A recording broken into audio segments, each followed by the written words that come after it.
সততা, নিষ্ঠা আর আন্তরিক প্রচেষ্টায় সফলতার পথে বগুড়ার নারী উদ্যোক্তা আফসানা নীরা যেন শূন্য থেকে সাফল্যের চূড়ায়।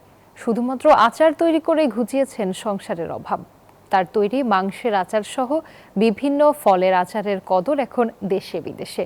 মাসে 1000 কেজির বেশি আচার বিক্রি করেন তিনি। বগুড়া থেকে আব্দুর রাজ্জাকের ক্যামেরায় আব্দুস সালাম বাবুর পাঠানো তথ্যচিত্রে ডেস্ক রিপোর্টে বিস্তারিত। বগুড়া শহরের শিউজগাড়ি এলাকার বাসিন্দা আফসানা নীরা। করোনা স্বামীর চাকরি কেড়ে নিলেও আফসানা নীরাকে বানিয়েছে উদ্যোক্তা।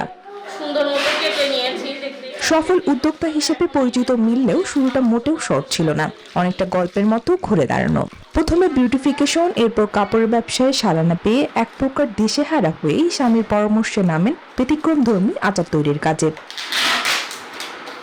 প্রাণী সম্পদ অধিদপ্তরের পরামর্শে প্রথমে সুস্থ নিরাপদ গরুর মাংস সংগ্রহ করেন। এরপর কেটে পরিষ্কার করে বিভিন্ন মশলা দিয়ে মাংস ম্যারিনেট করে রান্না শুরু হয়। তারপর পানি শুকিয়ে এলেই কড়াইয়ে ভেজে ভেজে তৈরি হয় সুস্বাদু মাংসের আচার।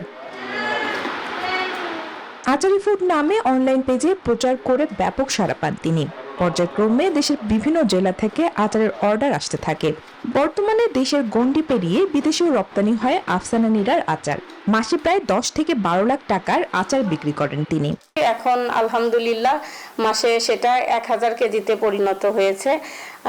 মাসে 10 থেকে 12 লক্ষ টাকা এখন সেল হচ্ছে আমার।